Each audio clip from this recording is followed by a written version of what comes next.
While the Trump administration eliminates Voice of America, a new book examines another longer term attack on the press here in the U.S. William Brangham has the latest in our series on democracy. William? That's right, Jeff. After the First Amendment to the Constitution, one of the foundational legal protections for the free press is the precedent set by a case called Times v. Sullivan. The Supreme Court ruled in 1964 that journalistic organizations were protected from libel or defamation lawsuits brought by a public figure unless that plaintiff could prove the journalist had acted intentionally with what is known as, quote, actual malice, or with, quote, an intentional disregard for the truth. My guest's new book documents a well-funded, ongoing effort to undo that longstanding protection. It is called Murder the Truth: Fear, the First Amendment, and a Secret Campaign to Protect the Powerful. Its author is New York Times investigative journalist David Enrich. Welcome to the NewsHour. Thanks for having me. This is an incredibly well-timed book. I mean, President Trump, obviously you started it before you knew he would be president, but he has long said that the press protections in this country are far too strict and should be changed. But you have said that the genesis of this book was an experience that you and your colleagues at the investigative unit, the Times, what you went through when you would do stories. Explain that. It seemed that basically every time we were starting to report on a powerful person or a powerful institution, we were on the receiving end of threatening letters from that person's lawyers. And, you know, the New York Times has resources and very good lawyers, and so we're kind of equipped to deal with that. But it got me thinking what that experience would be like if I worked at a smaller news outlet or was an independent journalist. And so I started calling around to journalists all over the country and began hearing these absolute horror stories about the experiences they had been through, either being threatened or sued or otherwise intimidated and bullied. The bottom line was that journalists and members of the public all over the country, based on my reporting, were really, they were shying away from stories that needed to be told, or in some cases were being sued out of business when they had the guts to actually tell the stories. Times v. Sullivan, contrary to what its critics say, is not a bulletproof vest for reporters. I mean, if they make a mistake, and it's done, if they really do screw up, they can and do get sued.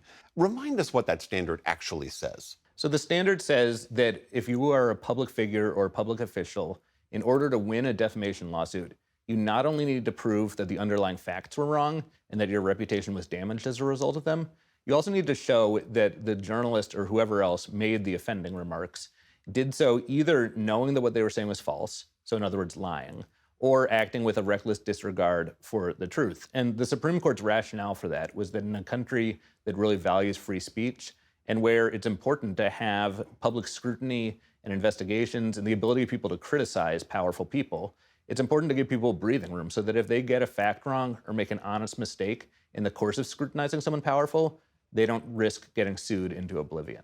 Your book details a lot of this campaign, principally from right-wing organizations and donors and law firms. Tell us who the characters are here. Who's pushing against this?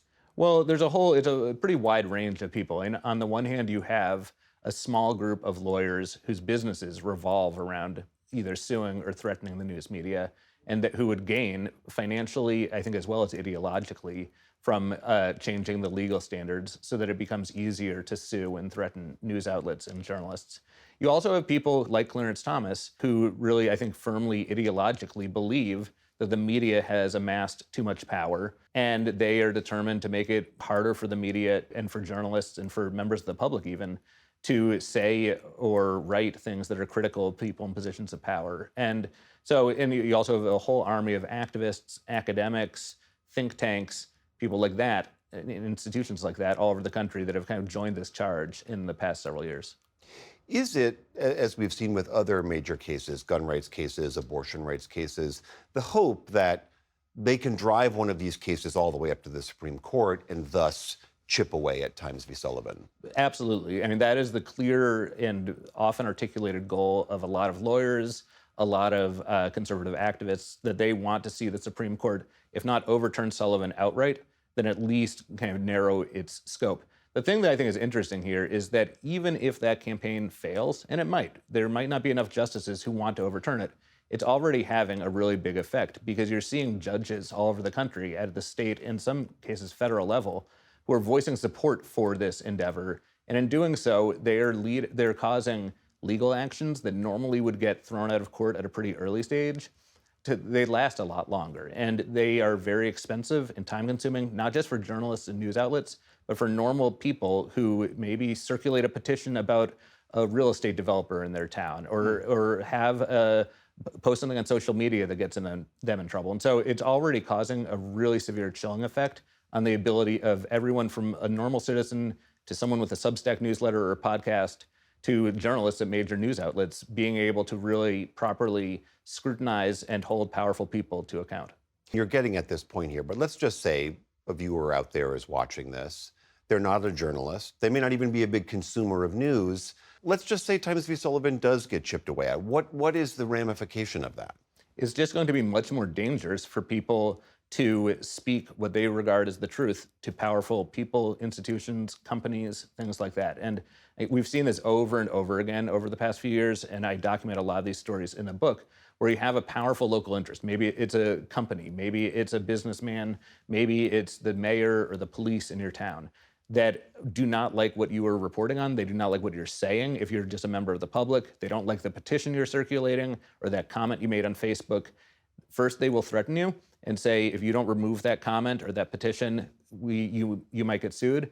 And if you refuse, you actually might get sued. And even though the law is on your side right now with Times versus Sullivan in place, the process of dealing with that litigation, going to court to try and get it dismissed, hiring a lawyer, it can take years. It's extremely expensive. And over again, what I've seen in my reporting is that the much safer, easier, simpler route is what a lot of people do, which is they just back down. And for people who believe in free speech and being able to speak up and say what you believe, especially about people or groups that have power in our society, that's a really disturbing trend, I think. The book is called Murder the Truth: Fear, the First Amendment, and a Secret Campaign to Protect the Powerful. David Enrich, thank you so much for being here. Thank you for having me.